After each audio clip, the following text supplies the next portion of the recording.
of this pandemic. Well, We saw the governor, Charlie Baker, it's the 8th now of July, Wednesday. How are you all doing? Thank you very much, everyone, for your love and outpouring of sentiment on my birthday. I'm still stunned, people. I'm stunned. It's like, I have to just say, well over 2,000 birthday wishes. Probably closer to 3, just blowing my mind. I heard from so many different people, including all these musicians that I tell you that I'm friends with. They actually, they are. I got a personal message from someone who I have never really corresponded with, but he accepted my friendship on Facebook, but he sent me a really nice personal message. It's like, wow, Burton Greene. Jazz musician Burton Greene. I have to, that one, I told him, wow, I really appreciate this. I'm blown away. Thank you. But thank you to everyone. They all count. They all count. I had a really, really nice birthday. There were some things going on. There was a thing called Blackout, where the idea was to only spend money on black businesses. Well, I at first intended to do that, and then I got an impulse, which was Ringo Starr's 80th birthday. How do I celebrate? Buy some records. There's some Beatles records that I don't have that I ought to have on vinyl that I haven't for a while, and some I've never personally owned. My sister owned them. So I went out and scored some records, and then got an order in and another gift. So I was records coming out of my ears yesterday. I love it.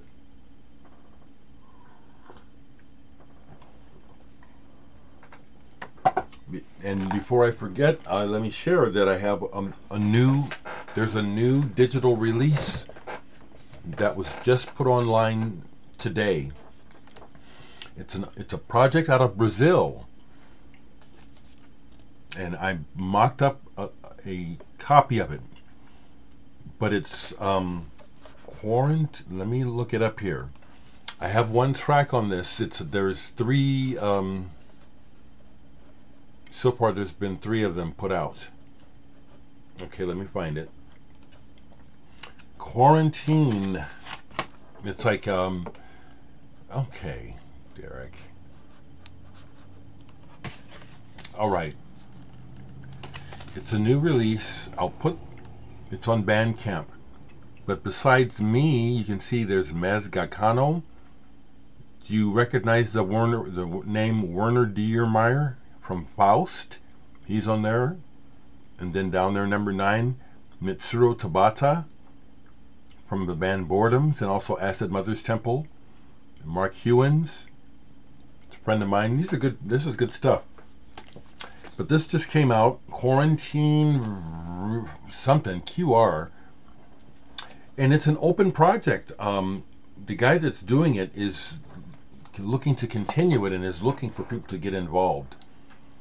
So I actually put that information on my Facebook page. If you're an artist interested in getting involved in that. No money. I didn't do it for money. They're selling it at name your price, which is either free or download. But I didn't do this for money. I just did this to do it. So, just waking up a little, because, and I'll explain. I'm still recovering a little bit. I had a friend stop by who I haven't seen. He just decided to stop by. He's older than me. He's a great guy. Great guy. And he used to play bass for me. But he's a lawyer, and he's a really fine person. He stopped by with a gift for me. Some edibles. Rob Hots, Reds.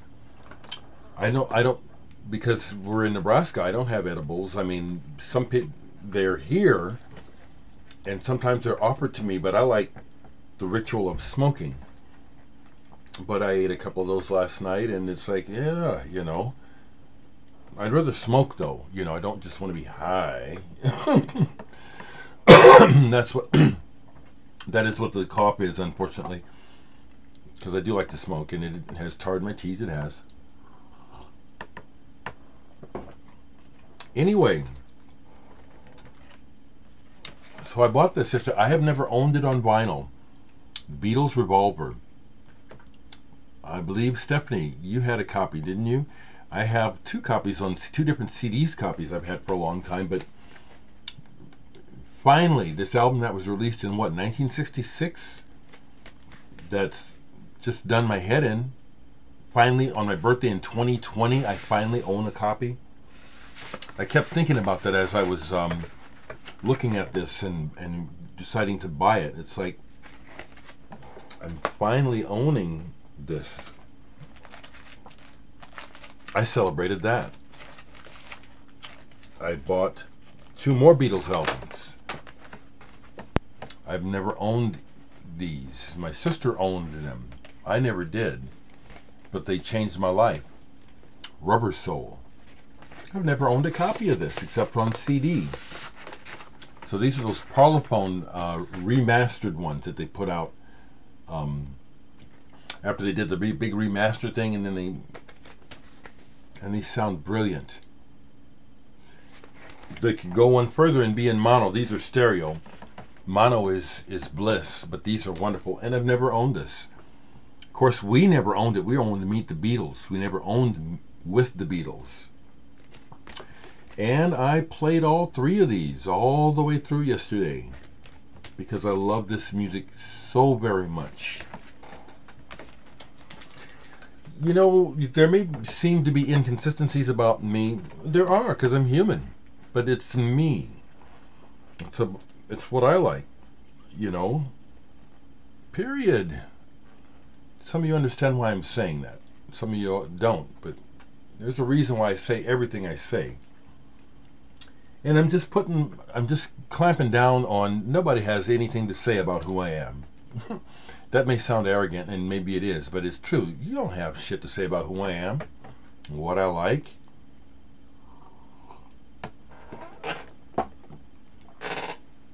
I'm a nice person, but am I an angry black man? You better motherfucking believe it. Okay. So Roger Simonson from Lincoln, friend of mine, vinyl collector, likes to send me stuff. He sent me a package. He sent me a birthday package. I always appreciate what you send me, Roger. I do. So the junk filler record in the package, this is junk. It's to help stabilize it, is Moodswings with Chrissie Hynde. And it's kind of cool because I bothered to play it a little bit. Now, it is junk because it's trashed. I mean, it's obvious, Roger, this was filler to make the package safe for the other records. But I won't bother to play this. A couple of the remixes are okay. She did this thing with the music of John Evangelos, and I think it's produced by Gauthier and Greene. They're involved somehow, possibly. It's okay. But it was just kind of cool that it's an import pressing, and it was interesting. So that got to play, even though I knew it was the junk. It was not what he was sending me. He sent me 2 records, a 12-inch and an album. Let me pull up the 12-inch first. Appreciate it, Roger. Appreciate it. Roger and I have a lot of similarities in music taste. We both like the band Underworld a lot. And so he sent me this 12-inch that I did not have.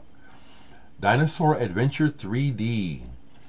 This is techno club music, rave music to the max. You know, to me, they've always been one of the best when it comes to that rave music. And so I played one side of this, and that's what it is. Pounding, raging. I love it. The other thing he gave me, at first I didn't think I knew who this was. But I looked it up and I realized, okay, do. Dominic Lawalree, Belgian composer keyboardist. He's one of those kind of obscure guys. He's about my age, but he's good.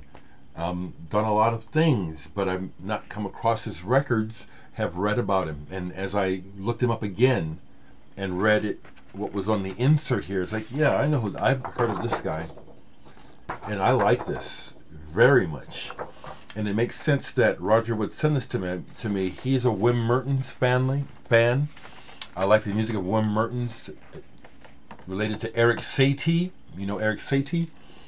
So there is definitely a Satie approach to this music. It's minimalist, it's repetitive, and it's gorgeous. It's personal. Dominic Lawalree, unexpected gift from Roger, and very good.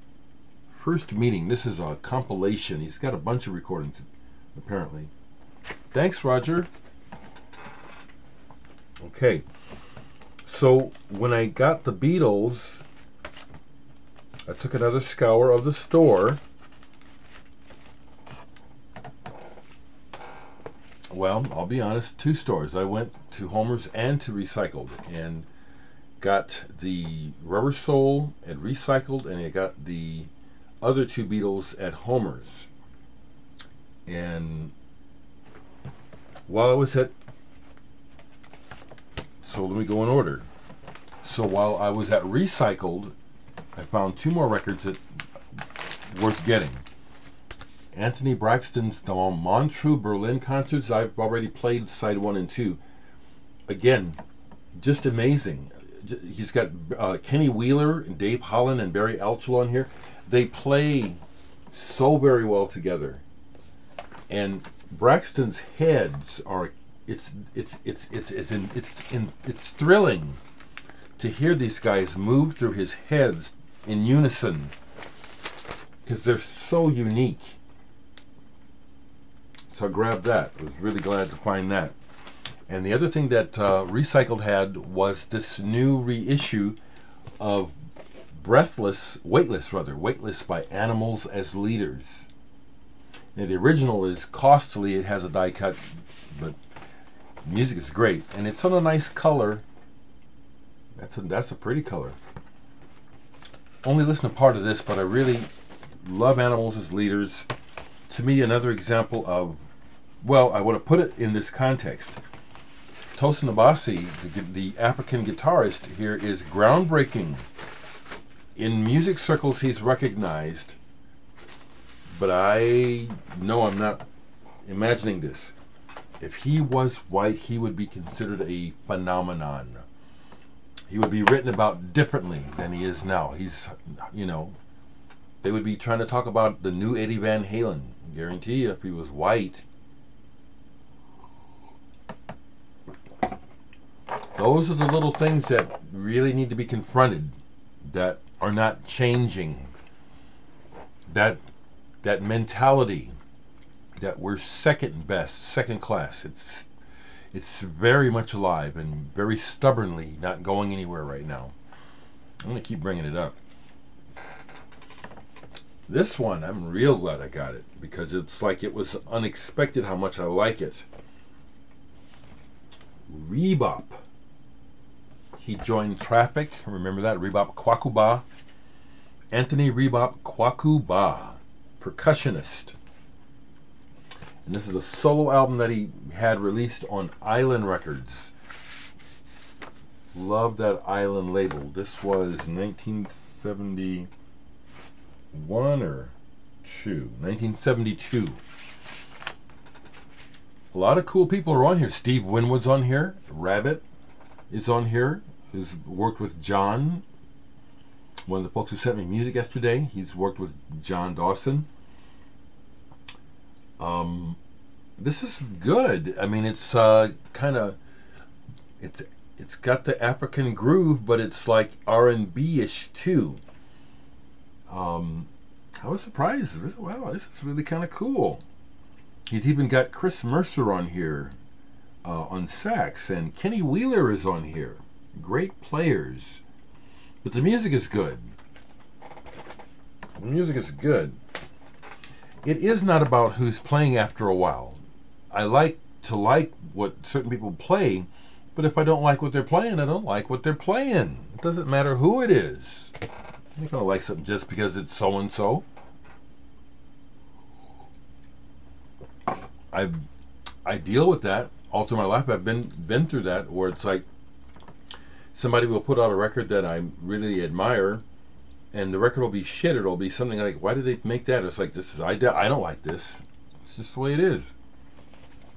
So this is cool. This was in the used reggae section down at Homer's, but it was still sealed, but partially, the plastic was partially torn off, and I could tell by the plastic and how many times the price had been changed. This album has been sitting in Homer's since they got it in 1977, sealed, waiting for someone to buy it. It just hit me as I was looking at it and said, yeah, I'm grabbing this. I have the Mighty Diamonds' most famous song, The Right Time. I have it on an album. This is Ice on Fire on Virgin Records, back when Virgin was doing the reggae thing. I could just tell, it's like I'm opening this, it just felt special. And then when I pulled it out, and it's that label that, it's like, this is brand new. It's like a brand new record from 1977 that's never been played. I don't know, I just marveled at this. I love the Virgin label, but it's, wow, it's been in the store waiting all these decades for someone to come and get it. Now this album, when it comes to reggae, is very commercial. There's a lot of lovers rock on this, which I'm not interested in. I love that cover though, and I love adding a Mighty Diamonds to my collection.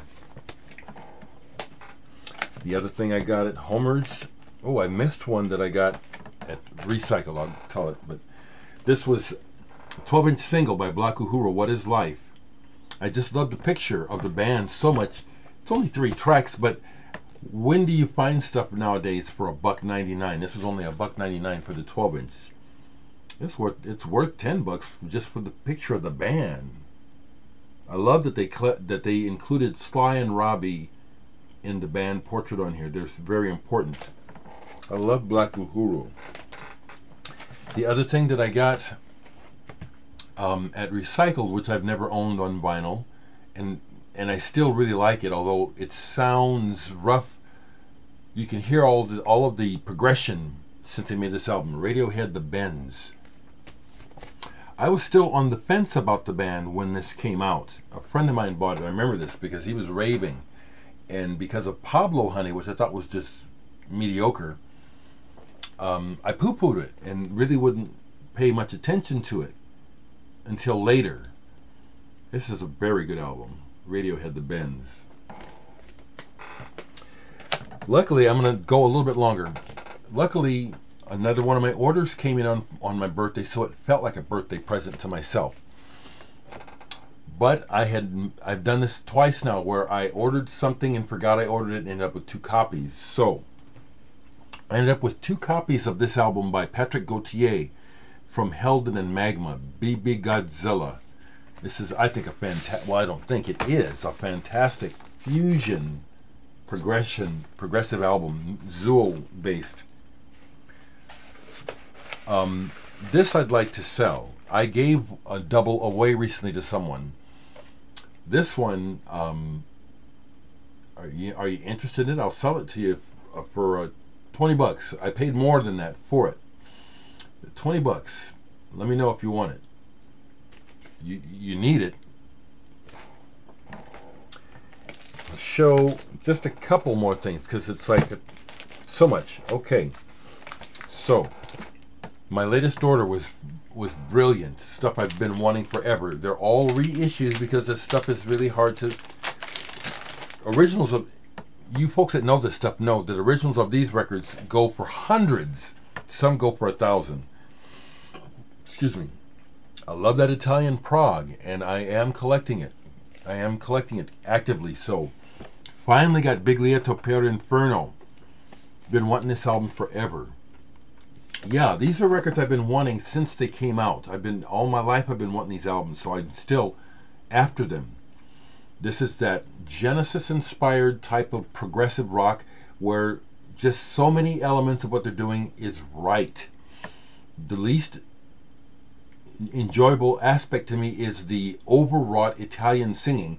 Yeah, you know, all that. You know, I guess women like it. But it's the music. And musically, this is solid. It's the ideas. It's like the playing on this isn't always that great. But their ideas, it's like, yeah, they get it. This is way cool. Biglietto Per L'Inferno. I'll show you one more. And then I'll show more next time, because I'm getting in some good records. I got another one I've been wanting forever. And these are records that, for you folks that don't know this music, that maybe check it out, keep in mind, I'm 65, and these records I'm showing you are old. So they do sound dated, but I keep telling you, it's stuff that I've always wanted. So I'm real happy to get these records now. And I love listening to them, even though they sound dated. Here's one that I've never seen a real copy, but now I have a reissue. Blocco Mentale from Italy. Cool die cut cover there. This one is cool. This is cool. It's a mixture of what could be straight rock and roll into pop music with these flourishes of where they're trying to play classical influence and jazz. And that's what makes it special and unique. It's what they're trying. They don't sound like anyone, which may be why this is so valuable. It's very, very good. And this one, I got lucky. I got a gold vinyl, a reissue of it. Very good. Blocco Mentale. Musically very satisfying, although, as I said, dated. And I'll say it again. Sometimes people will leave me a comment saying, well, I checked out that so-and-so and I didn't like it. Cool, that's fine that you let me know, but so what? You know, I'm telling you what I like, you know. Ain't no guarantees on this. This is what I like, all right? So if you have to tell me, as though whatever that means that you have to tell me, that's fine. But it's like, this is about what I like. I think it's important for me to be real and direct like this, because it's all honest, and it's coming from a place of self-acceptance, self-love, and so therefore it's love. It's just like, you know, I'm not accepting bullshit, and I'm not kissing anybody's butt for them to like me. I don't have to. I already like me the way I am. So if you don't like me, you're missing out. And I encourage more of you to feel that way about yourselves.